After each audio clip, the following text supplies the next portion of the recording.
BBS 뉴스와 사람들.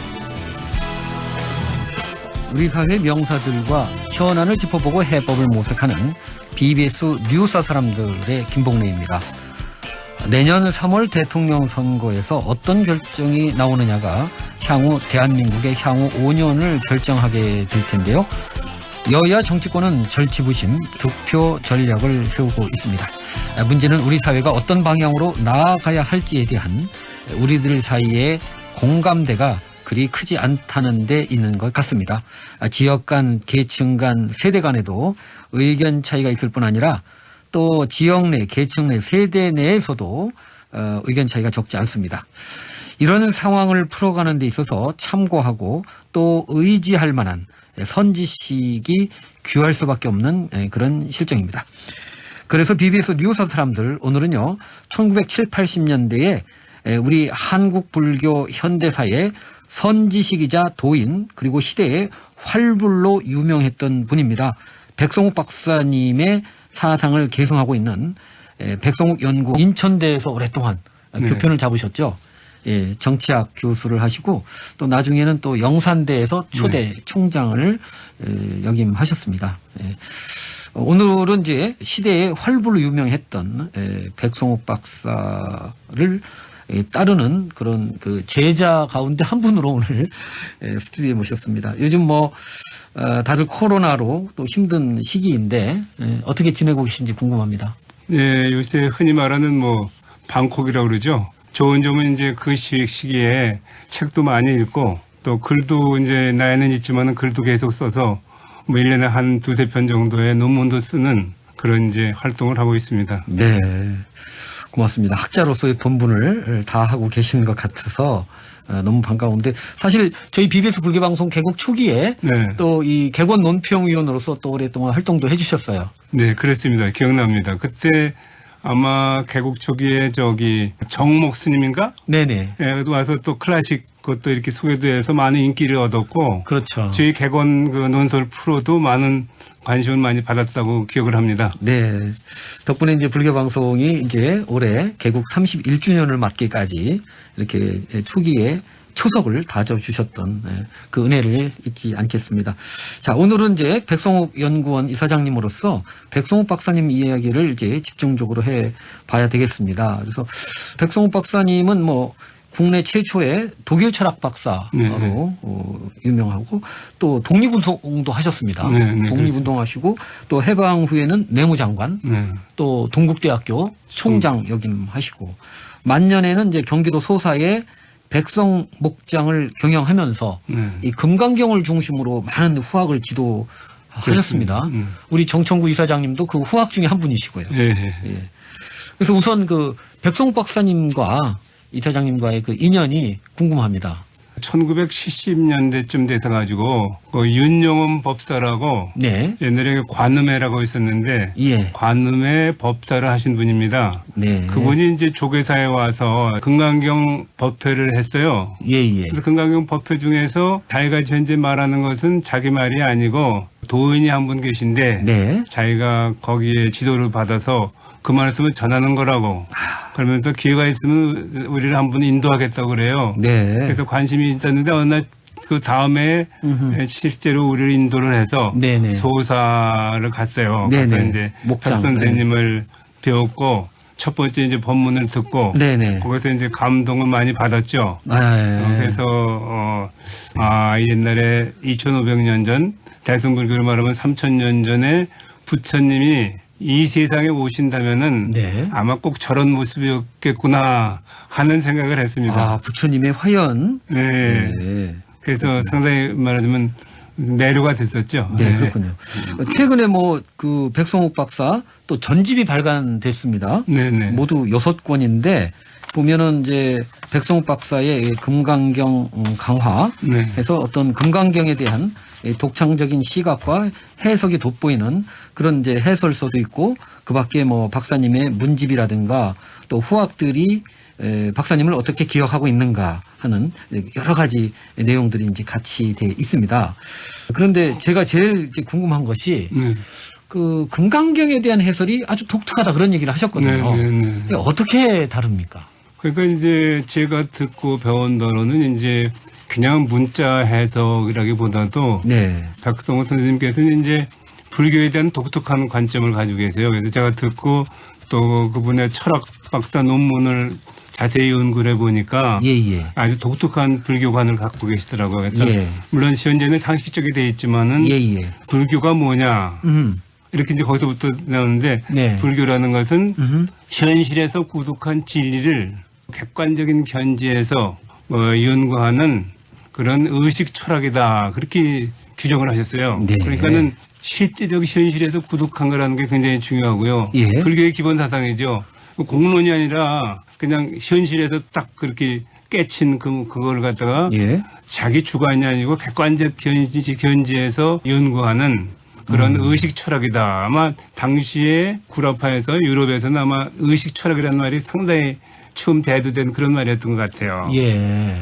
그러니까 말하면 컨시어스니스 뭐 필라소피인데 네네. 의식. 그러니까 우리말로 하면 우리 마음 철학이죠. 아, 마음 철학이죠. 네네. 예. 그래서 그거는 상당히 새로운 철학적 용어로 도입을 하셨고, 네. 그다음에 또 이제 중요한 것은 뭐냐면은 대승과 소승을 굉장히 구별하셨어요. 아. 그래서 대승과 소승의 기본적으로 다른 점은 소승은 자기 마음만 비워가지고 항복받는 마음만 가지고 있는데 우리가 예. 보통 마음 공부라고 하지 않습니까? 그렇죠. 근데 보통 마음 공부라고 그러면 그냥 자기 마음만 이렇게 다스리는 걸로 아는데 예. 박성호 선생님은 그러나 대승은 거기서 머무르지 않고 네. 대승은 소승은 자기 마음은 다스리고 할 줄 알지만은 이 우주 객관적 우주는 어쩔 줄 몰라가지고는 거기에 대해서는 굉장히 공포심을 가지고 있다 이거죠. 네. 그래서 대신 신도 믿고 뭐 이렇게 불교에서도 왜 신이 많지 않습니까? 네. 그래서 그렇게 하는데 소승과 달리 대승은 우주 자체도 하나의 마음에서 건설된 것이지 그것이 객관적 실체가 있는 것이 아니고 공이기 때문에 네. 그래서 만경창파의 일엽 편주를 타고 가지 하는 그런 표현이 있지 않습니까? 예. 이 사람으로 말하면은 만경창파의 하나의 조그만 배를 타고 가는 것과 마찬가지예요. 우주에서 사는 것이. 네네. 그러니까 내 마음 속에서 부딪히는 것도 중요하지만은 밖에서 파도가 이렇게 치는데 얼마나 무섭겠어요. 그렇죠. 그런데 대승의 마음은 그것도 다 자기 마음으로 받아들여서 그것도 다 해결하니까 굉장히 넓은 마음이죠. 네. 그리고 외부에 굴하지 않고 예. 자기를 지키는 나가는 그런 상당히 적극적인 그런 것이 상당히 독특했다고 봅니다. 네, 그렇군요. 네, 그래서 이제 나중에 같이 발전해가지고 이제 부처님이라는 건 뭐냐? 네. 부처님이라는 건 우주 진리의 주관이다. 네. 그리고 다르마 법이라는 건 뭐냐? 우주 진리의 객관이다. 이거죠. 우주 진리의 주관, 우주 진리의 객관. 예. 그러니까 그게 딱 맞아 떨어져요. 우리가 상식적으로도. 예. 그래서 부처님은 인간이지만은 부처님은 자기의 주관과 우주 진리하고 딱 일치시킨 분이란 말이죠. 그렇죠. 그래서 부처님이 된 거 아닙니까? 예. 그래서 이제 그거를 구체적으로 적용시키면은 우주 진리의 객관, 다르마를 대표하는 경전이 금강경이라 이거죠. 예. 금강경은 모든 경전을 아주 잘 갈무리해서 그 속에 개종차경이 출인이라는 말도 있지 않습니까? 네. 모든 경전은 전부 여기 금강경에서 출연한다는 말씀이 금강경에 계세요. 그렇죠. 그래서 그런 마찬가지로 금강경만 하나 읽으면은 네네. 그 중에서 팔만대장경의 이치가 다 들어가 있다. 그런 다르마의 대표가 이제 금강경이고 부처님의 대표가 서가모니 부처님은 돌아가셨지 않습니까? 네. 돌아가시니까 그러나 서가모니 부처님을 마음을 인계받은 분이 미륵 부처님이 아닙니까? 네. 그래서 미륵 부처님은 그것을 이제 그냥 미륵 부처님 이렇게 하는데 그러지 말고 미륵 부처님의 풀네임을 불러야 된다. 예. 그 사람이 어른을 부를 때는 풀네임을 불러야 되는데 그렇죠. 미륵 부처님의 풀네임은 미륵존 열애불이다. 그래서 이제 말하면 원어로 말하면 마이트레야 타타가타 부다 이렇게 되면 미륵존 열애불이 되거든요. 예. 우리 번역하면 예. 그래서 그렇게 이제 불러라 해서 다른 미륵을 표방하는 여러 종류가 있는데 뭐 여러 가지를 부르지 않습니까? 그런데 그런 유사 종교하고도 구별이 짓는 방법이 이제 바로 이 미륵존 열애불이라는 정이고 또 특히 이제 그런 거를 가르침에 주로 했었어요. 소사에서는. 예. 그래서 금강경을 아침 저녁으로 읽고 또 이제 늘 미륵전 여러분을 봉송을 해서 자기 마음이나 자기 외계에서 부딪히는 말을 다 바쳐라. 네. 그것이 이제 핵심입니다. 그렇군요. 예.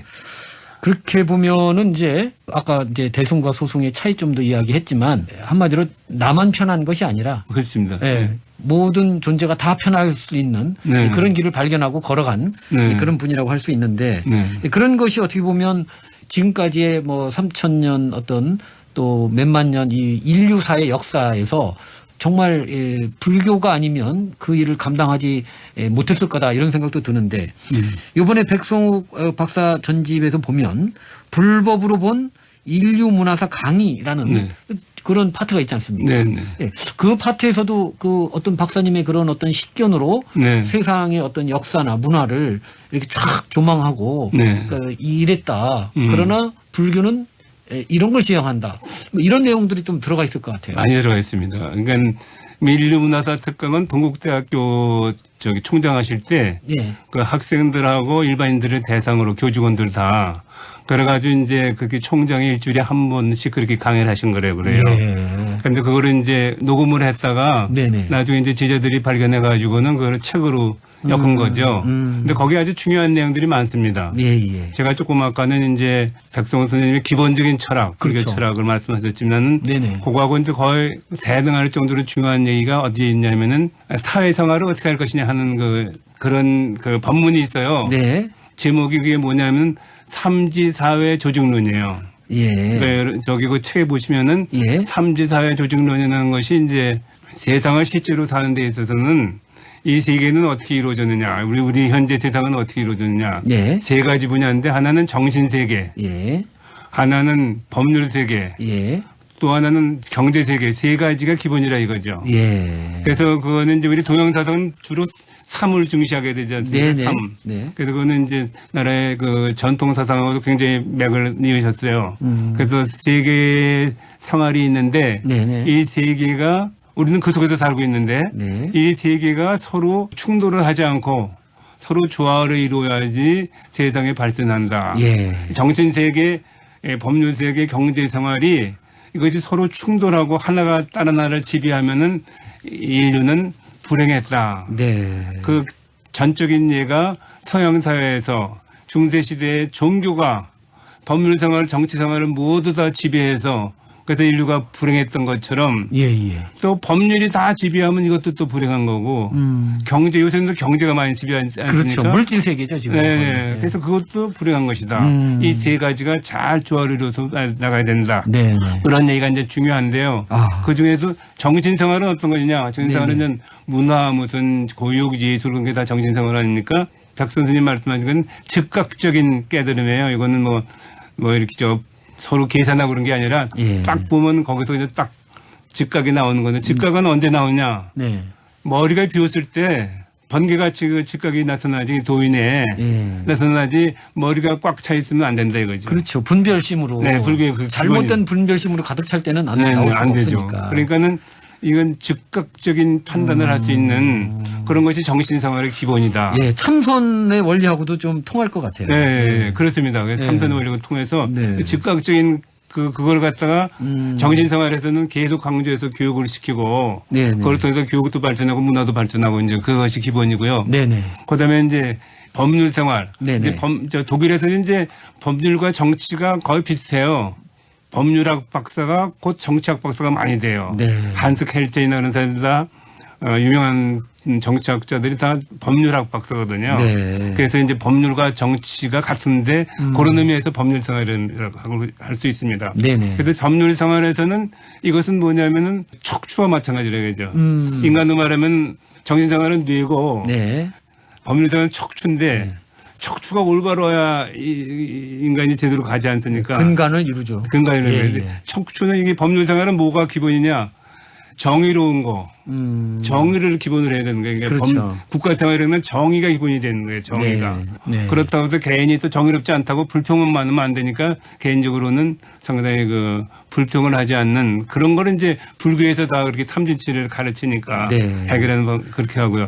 그다음에 이제 경제생활은 혈액과 같다 이거죠. 인체로 말하는 혈액. 사회의 혈액과 마찬가지예요. 혈액은 잘 돌아가야 되잖아요. 그렇죠.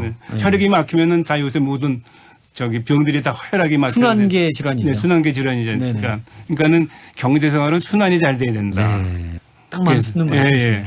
그래서 그런 거를 국가생활이 큰 사회로도 그렇지만은 개인으로도 그 세 가지 생활이 있다. 이제 정신생활, 그렇죠. 법률생활. 개인으로 살려면은 정신생활도 잘해야 되고 법률생활도 잘 법에 맞춰서 잘 위반하지 않게 잘 해야 되고 경제생활도 또 해야 되지 않습니까? 먹고 살려면은 그러니까 그거를 개인으로도 잘 그걸 적용하면은 굉장히 개인으로도 행복한 생활이 된다. 그래서 아주 이거는 박성호 선생님이 기본 철학을 밝힌 것은 그 철학 박사 논문이고 또 이제 그 실제 사회생활의 그 지혜를 말씀하신 것은 그렇게 이제 삼지사회 조직론입니다. 자, BBS 뉴스 사람들 오늘은 백성욱 연구원의 정천구 이사장님과 함께하고 있습니다. 우리 정천구 이사장님도 젊은 시절에 이 박사님을 뵙고 또 오늘날의 이 이사장님이 있기까지 성공한 인생을 이끌어오는 아주 중요한 이제 스승이자 선지식이었을 것 같은데 이번에 그 전집에도 이사장님의 글이 실렸습니다. 그 가야산 호랑이라고 하는 편에 이제 실렸는데 거기도 보면 뭐 그 박사님과의 어떤 일화라든가 이런 부분도 같이 다 들어 있는 거죠. 그렇습니다.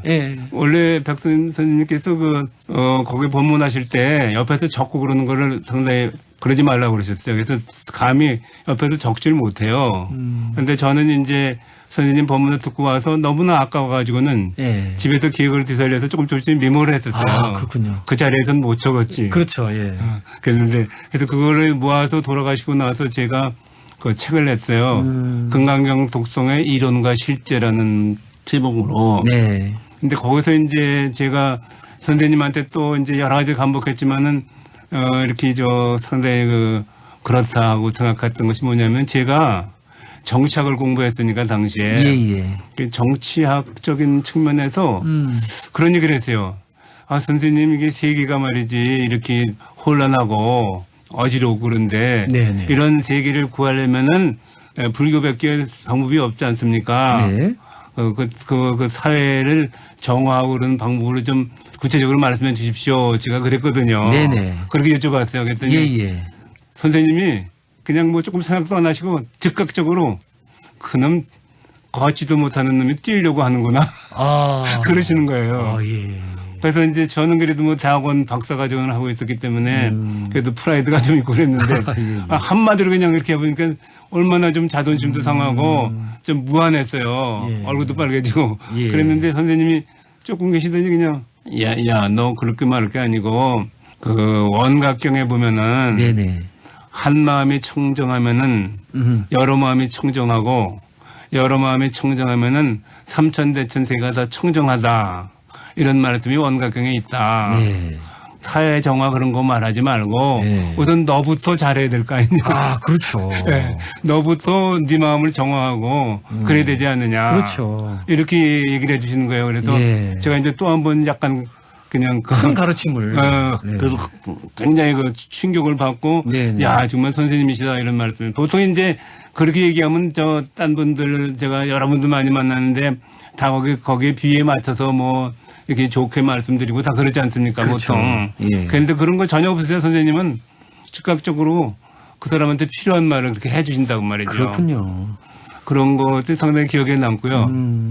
이제 도인이라고도 얘기하시고 뭐 선지식이라고도 이제 얘기를 합니다만은 그분들이 하는 일이 보면 결국은 인재 양성이 아니었나.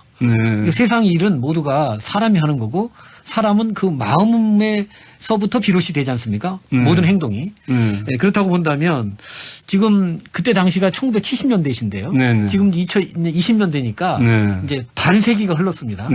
그때 당시에도 뭐 독재다 뭐다 말이 많았지만 지금도 여전히 정치 현실은 어렵습니다. 그런 어떤 50년의 세월을 격해서 보더라도 대동소이하지 않는가 이런 생각도 들고 그러니까 이런 현실을 풀어가는 데는 역시 큰 선지식의 말씀이 가르침이 중요하다 이런 생각이 들거든요. 인재 양성의 측면에서 백성욱 박사님을 어떻게 기억하고 계세요? 네, 백성욱 박사님은 이제 특별히 어떤 그 원칙이나 그런 걸 미리 틀을 정하시지 않고 그때그때마다 오는 사람들한테 이제 얘기하시니까. 예, 제저부를 하시는데. 하니까 그러면서 이제 그 오는 사람은 많이 아주 굉장히 그 층이 두터워요. 네. 어떤 사람은 이제 오시는 분들 중에서는 이제 전에 국방장관 하시던 최모라는 분도 계시고 네. 또 이제 전에 그 황산덕 장관님, 네. 그분과 그분 사모님 이런 분들도 계시고 또 저 같은 분도 있고 네. 또 이제 뭐 이렇게 어디서 무슨 장사도 온 분도 있고 많아요. 그렇죠. 그러니까는 전혀 가르치지 않으시고 공부하는 마음과 공부하는데 그 열의가 있고 또 이렇게 보시기에 네네. 예, 장래성이 있다고 보면은 다 이렇게 가르쳐 주셨어요.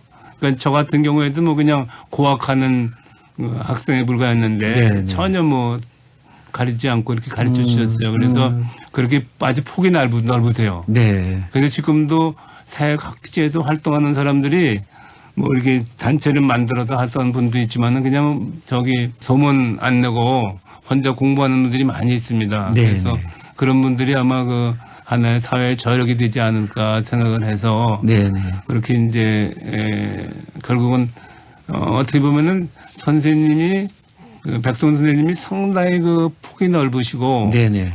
그 또 지혜도 넓으시고 그래서 많은 요소에 쥐어놓고 그래서 선생님의 법이 제대로 이제 지금 뭐 시간이 좀 지나니까 점점 시간이 갈수록 이제 무르익어서 지금쯤은 선생님 법이 자꾸 이렇게 좀 발전돼서 TV에도 나오고 사람들도 많이 공개되고 그러지 않습니까? 네네. 그래서 이것이 제대로 잘 이루어지면은 아마 그 자연적으로 교육을 통한 그 불교 인재 양성이 일어나지 않을까 그렇게 생각합니다. 우리 백성의 연구원에서도 이제 네네. 그런 방면으로 생각을 하고 노력하고 있습니다. 예. 네. 지금 뭐 K 문화가 세계적인 문화라 이렇게 돼 있는데 이게 모두가 우리 사람이 만들어낸 건데 백성연구원에서도 이제 다양한 그런 이제 사업들을 추진하고 계신 거죠. 네, 그렇습니다. 네. 예, 구체적으로 좀 소개를 좀 해주신다면요, 어떤 일을 하시는지. 예. 우리가 하는 사업이요. 네.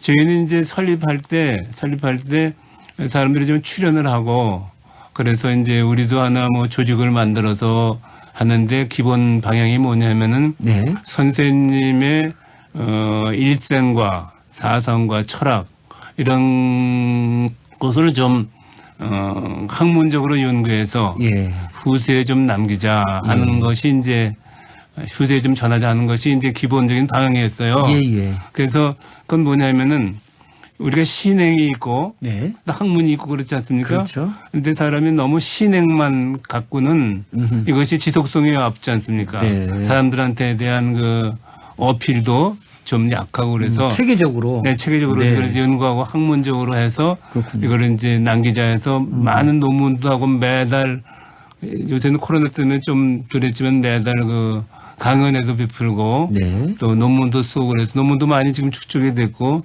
특히 우리 백선연구원에서는 한국민족사상연구회라는 아주 가장 큰 학술 단체가 있어요. 예. 그리고 굉장히 공인된 가장 탑 클래스 학술 단체와 연계해서 네. 계속 이제 우리 발견된 논문을 이제 그 논문을 발표된 거를 논문으로 작성해서 그래서 이제 그 거기다 싣고 네. 그래서 그런 거를 많이 하고 있습니다. 네. 그렇군요.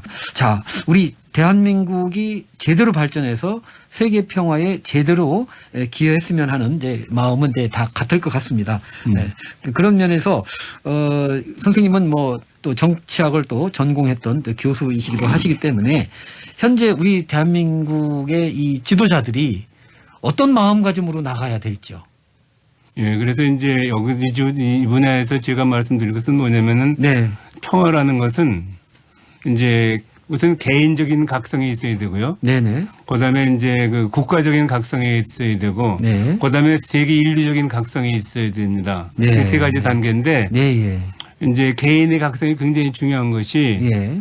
원래 모든 결정은 국가가 하는 게 아니에요. 국가를 대신은 개인이 하잖아요. 예. 대통령이나 무슨 뭐 장관이나. 네. 그러니까 이게 개인의 각성이 제일 중요해요. 네. 그게 기본이 돼야지 네네. 개인은 빼고 국가다. 이거 안 되고요. 네. 또 국가를 빼고 국제사회다. 이것도 안 돼요. 네. 그래서 국가가 중심이 돼야지 국제사회도 있는 거거든요. 그럼요. 그래서 오늘날은 특히 예를 들어서 미국에서부터 지금은 국제주의를 그렇게 주장하던 미국에서부터도 아메리카 포스트 그랬잖아요. 예, 예. 미국 제일주의.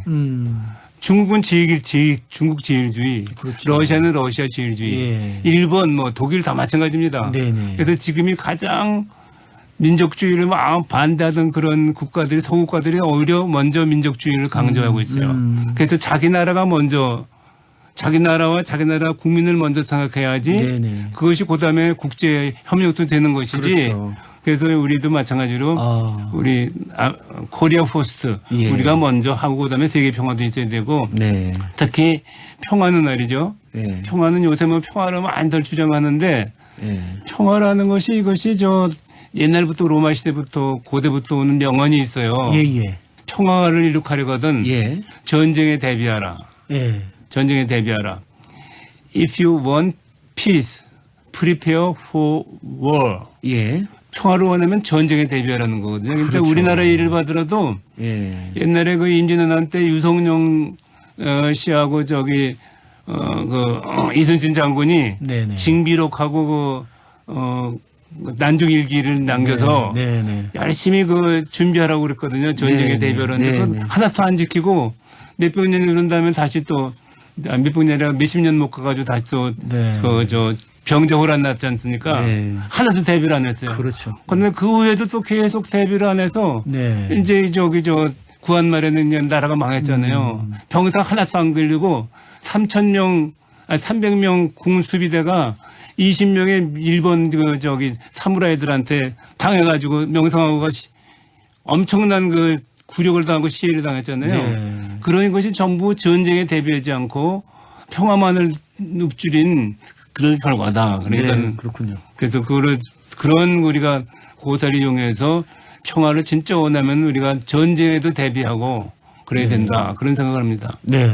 정말 우리 모두의 각성이 필요한 것 같은데요. 이런 점에서 혹시 뭐 불교계에 이렇게 건의하고 싶은 내용이 좀 있으실까요? 글쎄, 제가 불교계 전체인데 제가 꼭 얘기를 하자면은 네네. 이제 우리 불교도 한국 불교의 정체성을 찾아야겠다. 우리가 지금 내용을 보면은 전부 중국 불교 아닙니까? 네. 중국 불교. 네.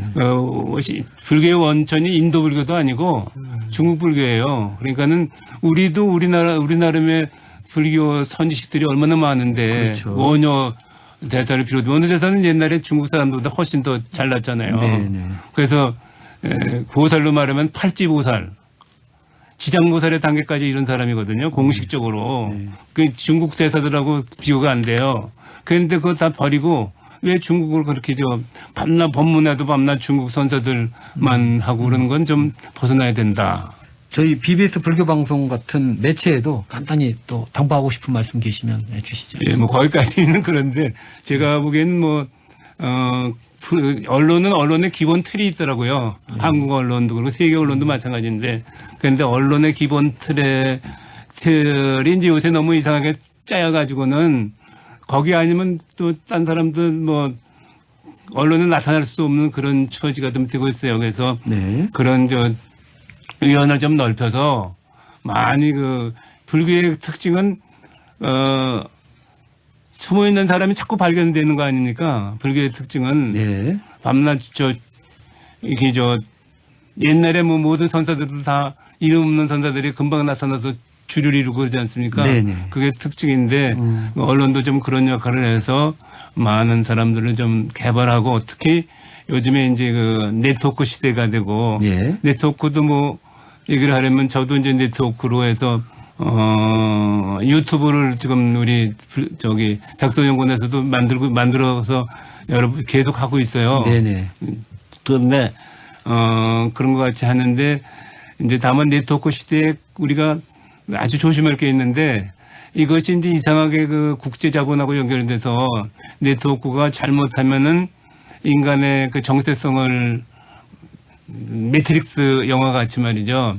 현실 세계가 아니라 그냥 가상 세계에서 모든 것이 이루어져서 네. 인간의 정체성은 상실하는. 네. 그래서 이거는 굉장히 그 독재자한테 유리하게 이용될 가능성이 너무 많거든요. 네네. 그런 데 대해서도 상당히 우리가 앞으로 연구할 과제가 아닌가. 불교가 특히 우리가 그런 거를 개인의 각성과 그런 걸 강조하는 것이 불교이기 때문에 네. 불교야말로 이 분야에 대해서 상당히 그 연구하고 또 개발해야 될 분야가 아닌가 그렇게 생각합니다. 네. 자, 끝으로 우리 정천구 이사장님의 앞으로 향후 원력 또 계획 듣는 것으로 오늘 인터뷰를 마칠까 합니다. 네, 감사합니다. 아까 말씀드렸지만 이제 우리 백서연구원은 이제 백성욱 선생님의 일생과 사상과 철학 이런 걸 각 분야에서 발굴을 해서 후세에 남기자 그러는데 이제 앞으로는 어느 정도 이제 틀은 잡아놨으니까 네. 그다음에 이제 외연을 좀 넓혀서 국내적으로도 많이 좀 이게 넓히고 특히 이제 해외에 많은 그런 네트워크도 구성을 하고 또 해외 포교라고 그럴까요? 그런 것도 해가지고는 앞으로는 이제 백선 선생님의 저작과 논문과 이런 것에 대한 뭐 영역 작업 같은 것도 앞으로 좀 추진하려고는 그런 계획을 가지고 있습니다. 네. 정천구 이사장님 오늘 그 방송 출연해 주셔서 대단히 감사합니다. 네, 감사합니다. 지금까지 정천구 이사장님과 함께한 오늘 이 시간 어떻게 들으셨는지요? 저는요, 백성욱 박사님의 비전은 오늘날에도 여전히 유효하다. 그런 생각이 들었습니다. 외부의 환경 탓하기 앞서서 개인이 각성해야 한다는 것, 그리고 그런 각성을 바탕으로 해서 조화로운 세상을 함께 만들어 나가자는 그러한 적극적인 불교를 제시하고 실천하신 점을 되새깁니다. 모쪼록 백성욱 박사님의 뜻이 오롯이 실천되기를 기원합니다. 지금까지 제작의 불교방송 보도국 진행의 김봉래였습니다. 편안한 시간 되시길 바랍니다. 감사합니다.